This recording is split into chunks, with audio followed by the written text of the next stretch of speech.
슬램.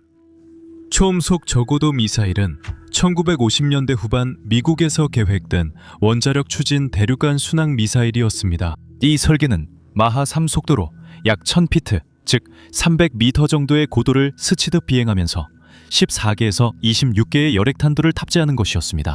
이 미사일은 차폐 없는 원자력 램제트 엔진으로 추진되며 공기를 빨아들여 핵분열 원자로 도심에서 가열한 뒤 매우 방사능이 강한 배기가스를 내뿜었습니다. 리버모어 연구소 엔지니어들은 이 기체를 그 밀집되고 강화된 형태 때문에 플라잉 크로우바라 불렀습니다. 전체 프로그램은 플루토 프로젝트라는 이름으로 진행됐으며 자금 지원, 계약, 네바다 사막 지상 시험까지 이루어졌습니다. 1964년까지 팀은 500메가와트 이상의 열출력으로 거의 5분 동안 실물 크기의 원자로를 가동했습니다. 임무 프로필은 간단했습니다. 슬램은 고체 로켓 부스터를 이용해 미국 본토에서 발사되어 바다 위에서 원자로 노심을 가동하고 명령을 기다리며 수시간 또는 며칠 동안 순항할 예정이었습니다. 명령이 떨어지면 레이더 탐지 아래로 하강하여 적국 영토를 음속의 3배 속도로 질주하면서 각기 다른 도시에 수소폭탄을 투하할 예정이었습니다. 기체의 탄두가 모두 소진된 후에도 미사일 자체가 여전히 무기로 남아 있었습니다. 저고도에서 발생하는 충격파는 창문을 산산조각 내고 고막을 파열시킬 수 있었으며 배기저치는 그 아래 땅에 핵분열 생성물을 퍼뜨렸습니다. 미 공군과 원자력위원회는 원자로 실험이 성공한 지 몇 주 만인 1964년 7월 1일 플루토 프로젝트를 취소했습니다. 7년 반 동안 약 2억 6천만 달러가 사용되었습니다. 완성된 미사일은 한 번도 조립되지 않았습니다. 다행히 비행 테스트는 한 번도 시도되지 않았습니다. 이 프로그램의 핵심 질문은 진지한 엔지니어들이 어떻게 실제로 만들기 직전까지 갔는지, 무엇이 그들을 멈췄는지입니다. 그래서 1945년 이후 미국은 원자력의 모든 그럴듯한 활용, 항공기 추진을 포함해서 막대한 자금을 쏟아부었습니다. 맨해튼 지구는 1946년에 항공기 추진을 위한 원자력, 즉 프로젝트 니피아라는 연구를 시작했습니다. 공군과 원자력위원회는 이후 그들의 연구를 항공기 원자력 추진 프로그램에 통합했고 단 한 번의 원자로 연료로 며칠 동안 공중에 머물 수 있는 폭격기를 찾기 시작했습니다. 그 폭격기는 방호 중량과 승무원 방사선 한계에 부딪혔지만 엔지니어들은 그 기본 구성의 매력은 계속 유지했습니다. 원자로는 비행에 사실상 무한한 여론이 될 수 있습니다. 소련의 움직임 역시 그 탐색을 더욱 다급하게 만들었습니다. 1953년 8월 첫 소련 수소폭탄 실험이 있었고 1950년대 중반까지 미국 전략가들은 모스크바가 B-52 같은 고고도 폭격기를 격추할 지대공 미사일을 개발 중이라고 봤습니다. 정보 보고서는 소련의 ICBM 개발이 임박했다고 경고했으며 1957년 8월 R-7 발사가 이를 확인했습니다. 미국의 억지력은 적의 방어가 강화된 이후에도 소련 도시까지 도달할 수 있는 무언가가 필요했습니다. 1956년 10월 미 공군은 레이더 탐지를 피할 수 있을 만큼 낮고 빠르고 멀리 날 수 있는 원자력 추진 전략 순항 미사일에 대한 공식 요구사항을 발표했습니다. 원자력위원회는 추진 원자로 개발에 동의했고 1957년 1월 1일 이 공동 프로젝트는 공식적으로 플루토 계획으로 명명됐습니다. 원자로 개발은 캘리포니아 리버모어의 로렌스 방사선 연구소로 이관됐습니다. 리버모어 연구소는 1952년 두 번째 무기연구소로 뉴멕시코 로스앨러모스와 경쟁하기 위해 설립됐습니다. 로스앨러모스 연구소는 로버 프로젝트에서 핵 추진 로켓 임무와 상단 우주비행용 고체 노심 원자로 개발을 담당하고 있었습니다. 플루토 프로젝트는 리버모어 연구소에 진공이 아니라 대기 중 비행을 목표로 한 리버모어의 간판 원자로 프로그램을 제공했습니다. 테오도어 찰스 머켈 박사는 리버모어 연구소에서 무기 설계에 참여했으며 플루토 부서를 맡았습니다. 머켈 박사는 30대 중반의 진취적인 기술자로 회의적인 펜타곤과 AEC 관계자들 앞에서 프로그램을 적극 옹호할 의지가 있었습니다. 그는 외부 공기가 원자로 코어를 직접 통과하는 오픈 사이클 램제트를 추진하며 마하 3의 속도를 내는 추력을 얻는 대신 배기가스의 방사능을 감수했습니다. 정치 분위기도 그를 지지했고 아이젠하워 대통령은 대규모 핵 항공기 예산을 이미 승인했습니다. 전략공군사령부는 폭격기가 이륙하지 못할 경우를 대비한 대체 옵션을 원했고 평화로운 원자라는 표현이 핵포탄과 원자력 폭파 지뢰에 대한 공개적인 논의와 함께 사용되었습니다. 비행 경로를 따라 핵분열 생성물을 남기는 원자로는 엔지니어링 측면에서 해결해야 할 설계 선택일 뿐 계약을 중단할 이유는 아니었습니다. 슬램이 해야 했던 일. 그래서 서류상으로 슬램은 약 26-27m 길이에 직경이 약 1.5m인 무거운 날개 없는 원통형이었습니다. 무게는 약 28,000kg으로 앞부분엔 밀도 높은 연료가, 큰 복부 공기 흡입과 꼬리엔 삼지창 모양의 별핀이 있었습니다. 이 기체는 날개 대신 속도와 동체 양력에 의존해 자체 양력 표면이 없었습니다.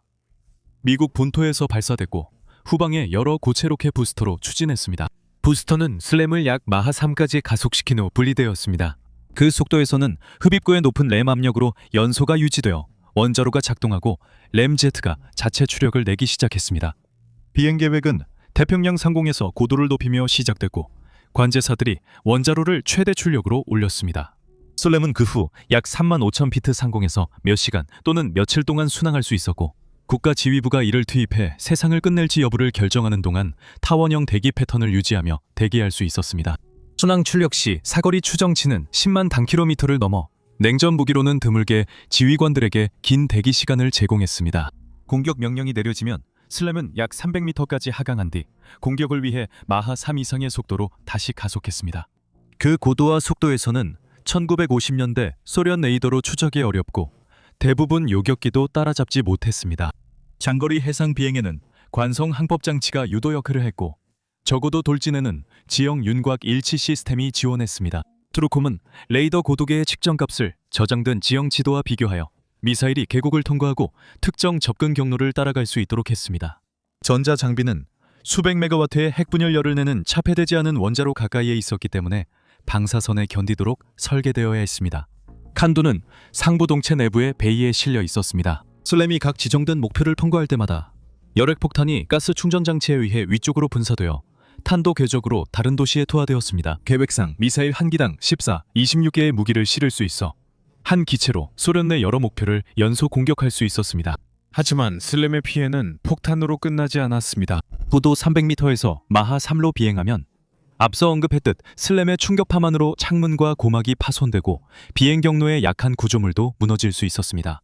개방형 사이클 원자로는 외부 공기를 연료 요소를 통해 직접 끌어들여 배기 노즐로 내보냈고 그 과정에서 비행 경로 전체에 걸쳐 핵분열 생성물과 오염된 먼지를 지상에 흩뿌렸습니다.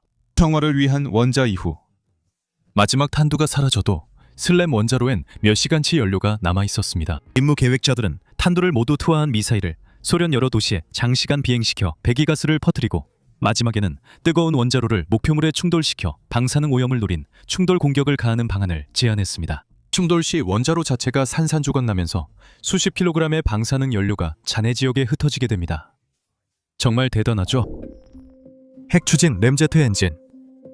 램제트 엔진은 움직이는 압축기나 터빈이 없습니다. 전진 속도만으로도 공기가 형상화된 흡입구를 통해 들어오게 되고 덕트의 구조에 의해 압축되며 연소실에서 가열되어 노즐을 통해 들어온 속도보다 더 빠르게 배출됩니다. 엔진이 유용한 추력을 내기 전 차량이 충분히 빨라야 하므로 슬램은 자체 추진 전 마하 3에 도달하려면 고체 로켓 부스터가 필요했습니다.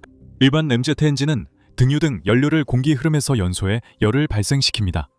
플루톤은 그 불꽃을 덕트 안에 직접 위치한 핵분열 원자로로 대체했습니다. 공기는 흡입구로 들어와서 입구에서 속도가 느려지고 압축된 다음 뜨거운 원자로 코어에 뚫린 수천 개의 좁은 채널을 통과했습니다. 공기는 연료, 요소에서 열을 받아 급격히 팽창했고 노즐을 통해 추력으로 분출되었습니다.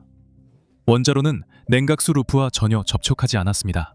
배기가 냉각제이자 작동 유체이자 배기가스였습니다.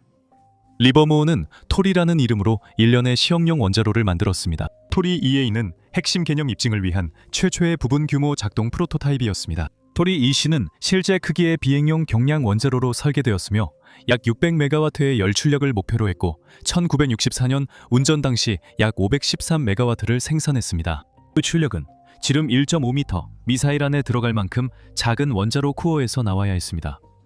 무게를 줄이기 위해 원자로에는 무거운 감마선이나 중성자 차폐 장치가 없었습니다. 차폐된 코어는 램제트가 들어올리기에는 너무 무거웠기 때문에 플루톤은 노출된 원자로를 그대로 사용했고 방사선 문제를 기체와 그 뒤에 유도실로 넘겼습니다.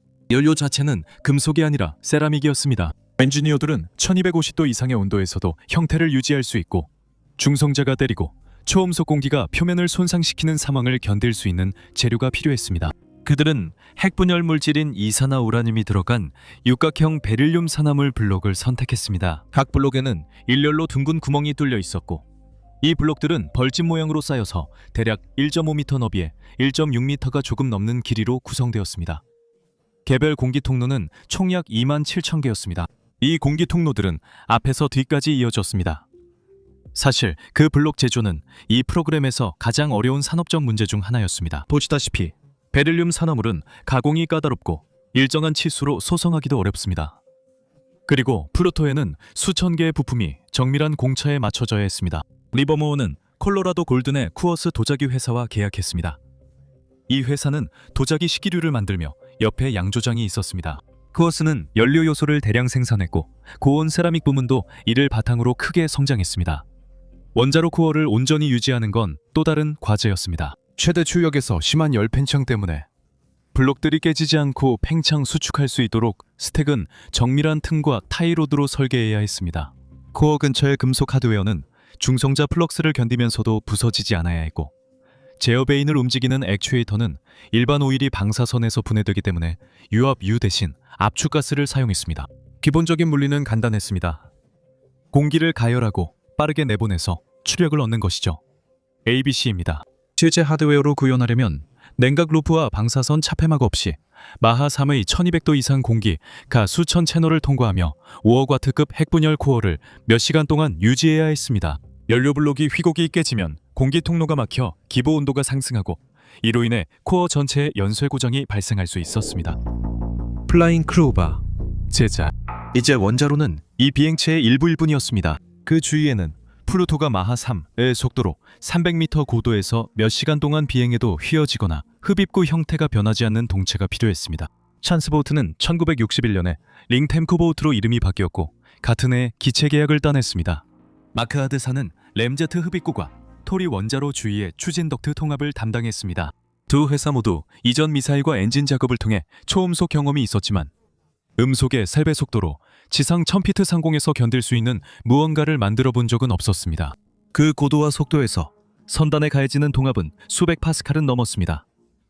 공기 마찰로 인한 외피 온도는 기수와 흡입구 가장자리에서 약 540도 섭씨까지 올라갔습니다. 마하 3의 속도로 기체에 떨어지는 빗방울 하나만으로도 경화된 강철에 흠집을 낼 만큼의 에너지가 있었고 우박은 알루미늄 패널을 그대로 뚫고 지나갈 수 있었습니다. 별명 날아다니는 쇠지를 뜨는 구조적 해답을 잘 보여줍니다. 슬램은 두꺼운 뇌피와 내부 보강재로 둘러싸인 무거운 원통형으로 제작되었고 앞부분은 충격을 흡수하면서도 공기 역학적 형태를 유지하게 촘촘히 설계되었습니다. 큰 복부 흡입구는 원자로에 공기를 공급했고 꼬리의 세 짧은 피는 긴 날개의 취약성 없이 조종성을 높였습니다. 유도장치 구역은 원자로 앞쪽 격벽 너머에 위치했지만 차폐되지 않은 노심에서 500메가와트가 넘는 핵분열열을 발생시키는 방사선 영역 안에 여전히 있었습니다. 1950년대 후반 전자장비는 그런 방사선 플럭스에서 몇 분 만에 고장났을 것입니다. 플루토 엔지니어들은 업체와 협력해 도핑된 실리콘과 장기간의 중성자 감마선 노출을 견디는 보호 패키징을 써 방사선 내성 트랜지스터와 다이오드를 개발했습니다. 기계 부품도 동일한 문제에 직면했습니다. 표준 볼베어링 자이로스코프는 방사선 아래에서 분해되는 윤활유를 사용했기 때문에 관성 플랫폼은 오일 대신 압축가스의 얇은 막 위에 로터를 띄우는 가스베어링 자이로스코프를 사용했습니다. 코어 내부의 원자로 제어베이는 유압유가 몇 시간 만에 중성자 플럭스에서 분해되었을 것이기 때문에 압축 질소로 구동되는 공압 액추에이터로 작동했습니다. 유도실과 원자로 제어 장치 케이블은 고무와 플라스틱이 코어 근처에서 빠르게 취성화되어 무기 절연체를 사용했습니다. 앞부분 동체에 사용된 구조용 접착제조차도 방사선 내성을 위해 선별해야 했습니다. 리버모어 팀은 이 작업을 두 가지 인상적인 문구로 설명했습니다. 플루토는 기술적으로는 거부할 수 없을 만큼 매혹적인 문제였습니다. 이는 로버트 오펜하이머가 수소폭탄에 대해 엔지니어들이 거부할 수 없는 우아한 문제라 표현한 말입니다. 팀은 로스앨러무스에서 쓰이던 용의 꼬리를 간지럽히기라는 표현을 빌려왔습니다. 이는 노출된 핵분열성 물질을 다루는 임계 실험에서 사용된 말입니다. 메르켈의 그룹은 이 표현을 차폐되지 않은 원자로가 인구 밀집 상공을 날아다니는 상황을 전제로 설계해야 하는 현실을 설명하는 데 썼습니다. 제커스 플랫은 불가능해 보이던 일을 해냈습니다. 이제 토리 원자로는 시험 비행을 할 수 없었고 일반적인 엔진셀에서도 가동할 수 없었습니다. 500메가와트 오픈사이클 원자로는 대기 중 공기를 직접 코어로 끌어들이므로 마하3과 동일한 공기 흐름 조건을 제공하는 시험이 필요했습니다. 방사성 배기가스를 충분히 차단해 작업자들이 시험 후 심각한 방사능 중독 없이 현장을 떠날 수 있어야 했습니다. 선정된 장소는 네바다 시검장의 400일 구역 내에 있는 제게스 플래치였습니다. 이곳은 라스베이거스에서 북서쪽으로 약 145km 떨어져 있습니다. 로스엘로모스는 인근 시설에서 프로젝트 로버 핵로켓 원자로를 계획했고 고온의 원자로 코어를 위한 인프라도 이미 근처에 구축돼 있었습니다. 리버모어는 가까운 거리에 자체 단지를 건설했으며 이곳은 사이트 401호로 지정되어 전용 시험대와 2마일 뒤에 매설된 통제 벙커 그리고 각 실험 후 원자로를 원격 조작으로 분해할 수 있는 해체 건물이 있었습니다. 원자로에는 일반 엔진 테스트와 다른 공기 공급이 필요했습니다. 엔지니어들은 약 25마일에 달하는 유정 케이싱을 고압 저장 튜브로 설치하고 그 안에 압축 공기를 채워 넣었습니다. 그리고 그 공기를 강철 자갈 히터를 통해 보내 코어에 도달하기 전에 약 730도까지 가열했습니다. 정말 엄청난 에어프라이어가 되겠죠? 안 그렇습니까? 이 시스템은 원자로 전면에서 마하 3의 조건을 몇 분 동안 유지할 수 있었습니다. 토리 EA는 1961년 5월 14일에 처음으로 저출력으로 가동되었습니다. 이후 몇 달 동안 팀은 설계 온도까지 온도를 올려 잠시 유지하면서 베릴륨 산화물 연료 요소가 중성자 플럭스와 초음속 기류 모두에서 균열 없이 견딜 수 있음을 확인했습니다. 이 원자로는 미사일의 동력을 공급하기보다는 기본 설계를 검증하기 위한 부분 규모의 장치였습니다. 토리 EC는 실제 비행용 무게의 전체 크기 코어였습니다. 1964년 5월 20일 원자력위원 글렌 시보그와 공군 및 원자력위원회 관계자들이 벙커에서 지켜보는 가운데 팀은 원자로를 최대 출력까지 올려 5분 동안 유지했습니다.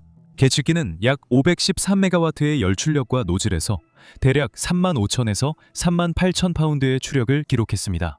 27,000개 채널로 1200도 이상의 고온 공기가 빠르게 지나갔지만 코어는 온전하게 남았습니다.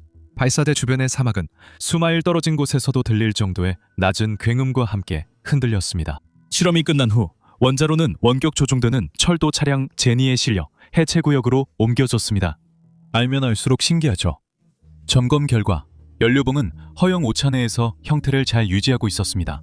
그날 밤 테드 머켈과 그의 팀은 30km를 달려 시험장 남쪽 끝에 있는 지원 마을 머큐리로 내려가 바에 모였습니다. 플루토 베테랑들에 따르면 머켈과 엔지니어들이 피아노를 들여와 한 물리학자가 연주할 수 있게 했다고 합니다. 술자리는 몇 개까지 계속됐고 머켈은 저녁의 일부를 칵테일 냅킨의 비행 궤적을 그렸다고 합니다. 세상에 이런 토리 EC 실험은 플루토 프로젝트의 핵심 기술적 문제를 해결했습니다. 핵 램제트 엔진은 실제 항공기 크기 구조물에 설치해 연료를 공급하고 최대 출력으로 운전할 수 있음이 입증되었습니다. 펜타곤과 미국 원자력위원회 ACM의 담은 더 어려운 질문들은 이제 원자로의 작동 가능성과는 관련이 없었습니다. 아무도 답할 수 없는 질문이었습니다. 이제 토리 EC 이후의 첫 번째 문제는 완성된 미사일을 어디로 날릴 것인가였습니다. 슬램은 한 번만 운행해도 원자로가 극도로 방사능에 오염되기 때문에 회수할 수 없었고 어차피 임무가 끝나면 기체는 목표물에 충돌하도록 설계되어 있었습니다. 시험 기체에는 탄두는 없었지만 원자로가 비행 경로에 핵분열 생성물을 흩뿌렸습니다. 리버모어 엔지니어들은 미사일이 긴 케이블 고정점을 중심으로 원을 그리며 비행하는 계류 시험을 제안했지만 케이블의 길이와 힘 문제로 이 방법은 거의 바로 제외됐습니다. 마하 3속도로 비행하는 기체가 유용한 공역을 확보할 만큼 충분히 긴 계류줄을 당기면 현실적인 어떤 케이블 재질도 첫 운행에서 찢어집니다. 다음 제안은 시험 장소를 태평양으로 옮기는 것이었습니다. 기획자들은 하와이 서쪽에서 웨이크 섬으로 비행 경로를 설정해 슬램이 바다 위에서 타원형 선의 패턴으로 수시간 비행할 수 있게 했습니다. 비행이 끝나면 관제사들은 원자로를 깊은 바다로 잠수시켜 뜨거운 노심을 약 6,000m 깊이의 바닷속에 가라앉힐 예정이었습니다. 해양학자들은 어장에 대한 장기적인 오염 문제를 우려했습니다. 당연한 말이었고 원자력위원회는 이러한 방출을 어떻게 규정해야 할지 명확한 답을 내놓지 못했습니다. 배기가스 흔적 자체도 정치적인 무기로 사용되었습니다. 미국 본토에서 소련을 향해 수행된 모든 작전 임무는 그 과정에서 동맹국이나 중립국의 영공을 통과했습니다. 슬램이 서유럽이나 북극 상공 300m에서 비행할 경우 초음속 충격파로 창문이 산산조각 날 정도였고 노출된 원자로는 핵분열 생성물을 사방에 흩뿌렸습니다. 네토 정부들은 미국 무기로 인한 방사능 노출에 관심이 없었습니다. 어차피 세상이 곧 끝날 상황이었으니까요. 1964년 슬램의 전략적 논거는 약해지고 있었습니다. 아틀라스와 타이탄 대륙간 탄도미사일 ICBM이 실전 배치되었고 미니트맨 미사일 사일로가 북구 평야 곳곳에 채워지고 있었으며 해군은 폴라리스 잠수함 발사 탄도미사일과 함께 순차례 투입하고 있었습니다. 이 시스템들은 발사 명령 후 30분 만에 모스크바에 탄두를 투하할 수 있었고 제3곡 상공을 통과하거나 방사능 배기가스를 남기지 않았습니다. 이에 비해 슬램은 원자로 가동 후 목표 도달까지 몇 시간이 걸렸습니다. 국방부와 원자력위원회 AEC 내부 비평가들은 이를 느리고 낮고 지저분하다고 부르며 슬램 약자를 이용한 말장난도 했습니다. 전략공군 사령부 기획자들은 더 빠르고 더 깔끔한 다른 체계들이 이미 슬램이 타격할 수 있는 모든 목표를 막고 있었기 때문에 임무가 없는 무기라고 했습니다. 로열 맥나마라의 국방부 사무실에서는 모든 프로그램의 비용 효율성 분석을 적용하고 있었고 플루토는 그 기준에서 좋지 않은 평가를 받았습니다. 비용 수치 또한 이 프로그램에 불리하게 작용했습니다. 1964년 중반까지 플루토에 약 2억 6천만 달러가 투입되었으며 대부분은 원자로 개발과 400일 시험단지에 사용되었습니다. 예상단가요? 약 4천만에서 5천만 달러 정도였지만 이 수치는 논란이 있었습니다. 1964년 달러 기준으로 미사일 한 발당 최소 약 300만 달러와 비교하면 확실히 불리한 수치였습니다. 외교적 환경도 변화하고 있었습니다. 1963년 8월에 체결된 부분 핵실험 금지 조약은 대기, 수중, 우주에서의 핵무기 실험을 금지했으며 이 조약은 1963년 10월에 발효되었습니다. 이 조약은 슬램을 직접 금지하지 않았는데 이 미사일이 법적으로 핵실험용 장치 아니었기 때문입니다. 하지만 이 조약은 핵분열 생성물의 대기 방출에 대한 대중반대를 분명히 했고 태평양 상공에 뜨거운 배기가스를 내뿜는 원자로를 중심으로 한 비행시험 프로그램은 의회와 동맹국 정부에 정치적으로 방어하기 더 어려워졌습니다. 1964년 7월 1일 미 공군과 원자력위원회는 공동으로 플루토 프로젝트를 취소했습니다. 이 프로그램은 7년 반 동안 진행되고 약 2억 6천만 달러가 들었습니다. 6주 전 토리 이씨는 제게 스플래치에서 약 5분간 전력을 완전히 유지해 프로그램 역사상 최고의 기술 성과를 이뤘습니다. 하지만 완성된 슬램은 끝내 조립되지 않았습니다. 비행시험은 시도되지 않았습니다. 테드 머켈은 취소 명령 며칠 뒤 리버모어 플루토 팀과 최후의 만찬을 가졌습니다. 그는 슬램 모양의 넥타이핀을 만들었고 미사일 본체와 삼지창 모양의 날개가 은색으로 장식되어 있었습니다. 그리고 그 넥타이핀을 이 프로그램을 이끌었던 엔지니어들에게 나누어 주었습니다. 그는 또한 19세기 후반부터 미국 약국에서 팔리던 기적의 미네랄 워터인 플루토 워터병을 프로그램의 마지막 농담으로 나누어 주었습니다. 몇몇 넥타이핀은 개인 소장품이거나 원자력 유산 재단에 보관되어 있습니다. 메르켈은 1966년 취소된 지 2년도 안 되어 41세로 세상을 떠났습니다. 다른 여러 명의 플루토 수석 엔지니어들은 리버모어의 무기 설계 부서로 옮기거나 초기 방사선 내성 우주선 전자장치 개발 작업에 참여했습니다. 토리 EA와 토리 EC가 사이트 400일에서 가동된 것은 여전히 역사상 원자력 램제트가 설계된 최대 출력으로 운전된 유일한 사례입니다. 하지만 플루토의 기술적 유산은 미사일뿐 아니라 더 넓게 확산됐습니다. 유도시를 위해 개발된 방사선 내성 트랜지스터 기술은 60년대 위성 전자장치로 이어졌습니다. 쿠어스 포슬린에서 진행된 베릴륨 산화물과 우라늄 이산화물 연료 요소 연구는 회사의 고온 세라믹 부서를 원자로 부품과 항공우주용 절연체 분야로 이끌었습니다. 슬램의 저고도 비행을 위한 정교한 지형 윤곽 일치 기술은 80년대에 실전 배치된 토마호크 순항미사일의 유도 체계로 이어졌습니다. 러시아는 2018년 3월 나토가 스카이폴로 부르는 9M730 브레즈닉을 공개했습니다. 푸틴 대통령은 이를 사거리 제한이 없는 원자력 추진 순환미사일로 설명했습니다. 2019년 8월 요녹사 근처에서 발생한 시험 사고로 인해 로사톰 직원 5명이 사망했고 백해 연안에서는 잠시 방사능 수치가 급증했습니다. 이 미사일의 기본 추진 개념은 1964년 제게스 플랫에서 리버모어가 입증한 것과 동일합니다. 대부분의 취소된 냉전기 무기들은 엔지니어링 실패나 예산 문제로 실제 제작 전에 사라졌지만 플루토는 정반대였습니다. 토리 2C는 513메가와트로 작동했고 무사히 견뎌냈습니다. 세라믹 연료 요소는 마하 3의 기류를 견뎠고 방사선 강화 작업도 일정대로 진행되고 있었습니다. 이것이 증명한 건 이론상 28,000kg 미사일이 차폐 없는 원자로로 대륙을 날아가며 핵분열 생성물을 흩뿌리고 수소폭탄을 도시 위에 투하할 수 있다는 것이었습니다. 그 과정에서 플루토 팀은 펜타곤이 이런 비행체가 실제로 비행 중에 무엇을 하게 될지 직접 바라보도록 만들었습니다. 원자로는 작동합니다. 그리고 그게 문제였습니다. 시청해주셔서 감사합니다.